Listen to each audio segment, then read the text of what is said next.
I will meet one day the life within me, the joy that hides in my life, though the days perplex my path with their idle dust.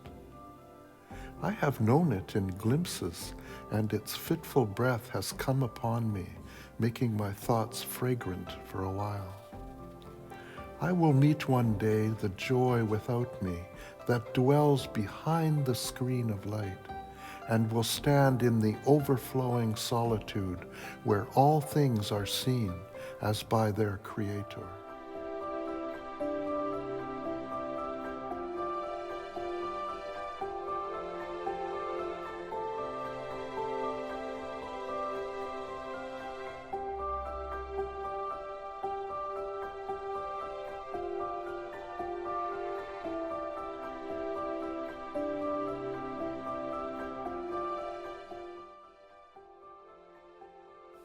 This autumn morning is tired with excess of light, and if your songs grow fitful and languid, give me your flute a while. I shall but play with it as the whim takes me. Now take it on my lap, now touch it with my lips, now keep it by my side on the grass. But in the solemn evening stillness, I shall gather flowers to deck it with wreaths. I shall fill it with fragrance. I shall worship it with the lighted lamp. Then, at night, I shall come to you and give you back your flute. You will play on it the music of midnight, when the lonely crescent moon wanders among the stars.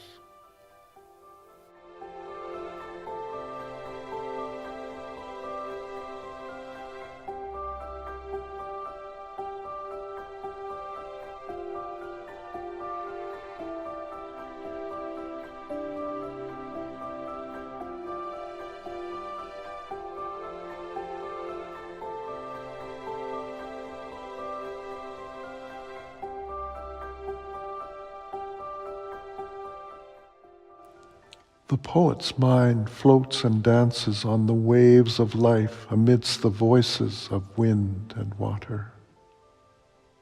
Now, when the sun has set and the darkened sky draws upon the sea like drooping lashes upon a weary eye, it is time to take away his pen and let his thoughts sink into the bottom of the deep amid the eternal secret of that silence.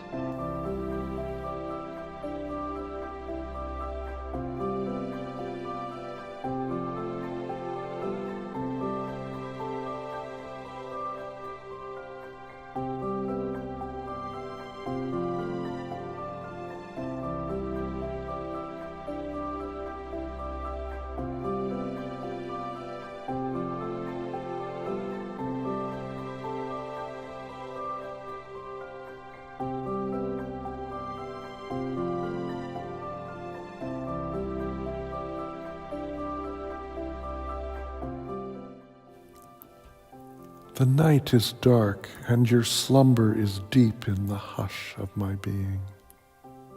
Wake, O pain of love, for I know not how to open the door, and I stand outside.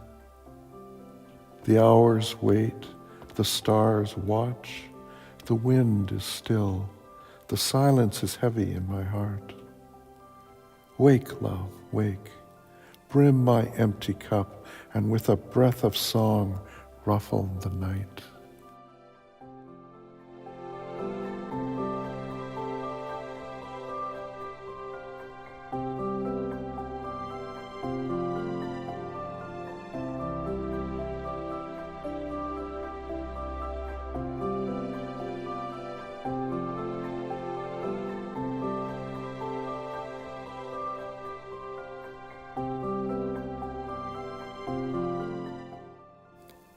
The bird of the morning sings. Whence has he word of the morning before the morning breaks, and when the dragon night still holds the sky in its cold black coils? Tell me, bird of the morning, how through the twofold night of the sky and the leaves he found his way into your dream, the messenger out of the east. The world did not believe you when you cried, "The sun is on his way, the night is no more. O sleeper, awake." Bare your forehead, waiting for the first blessing of light, and sing with the bird of the morning in glad faith.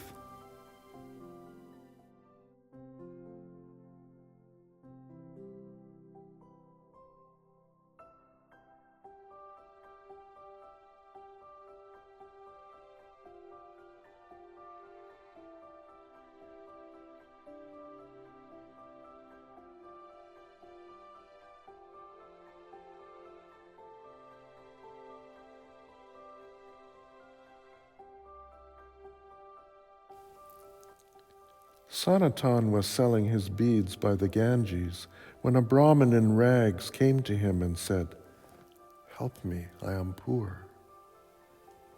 "My alms bowl is all that is my own," said Sanatan.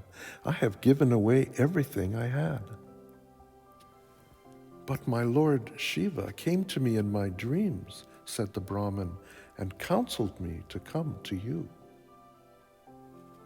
Sanatan suddenly remembered he had picked up a stone without price among the pebbles on the riverbank, and thinking that someone might need it, hid it in the sands.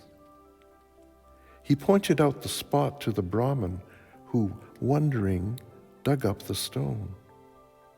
The Brahmin sat on the earth and mused alone till the sun went down behind the trees and cowherds went home with their cattle. Then he rose and came slowly to Sanatan and said, "Master, give me the least fraction of the wealth that disdains all the wealth of the world." And he threw the precious stone into the water.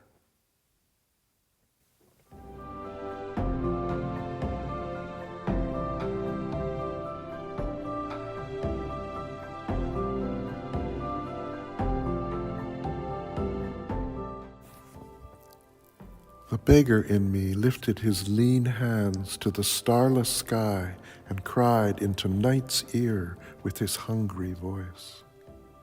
His prayers were to the blind darkness who lay like a fallen god in a desolate heaven of lost hopes. The cry of desire eddied round a chasm of despair, a wailing bird circling its empty nest. But when morning dropped anchor at the rim of the east, the beggar in me leapt and cried, "Blessed am I that the deaf night denied me, that its coffer was empty." He cried, "O life, O light, you are precious, and precious is the joy that at last has known you."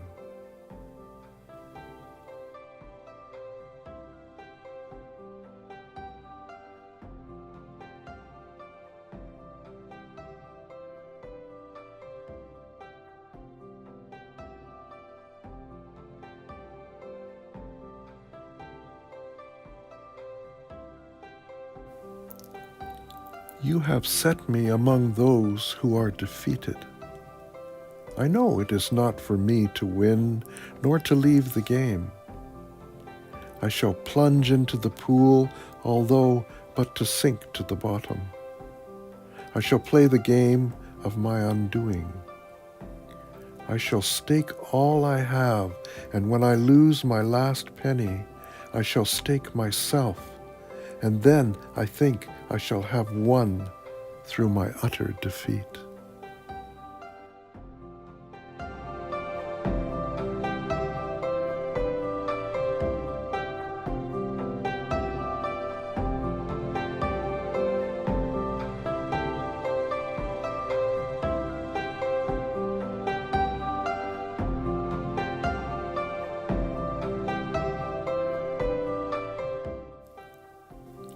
A smile of mirth spread over the sky when you dressed my heart in rags and sent her forth into the road to beg.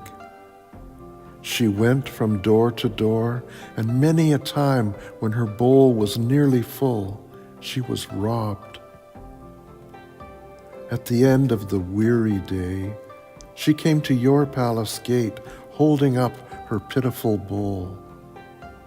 And you came and took her hand and seated her beside you on your throne.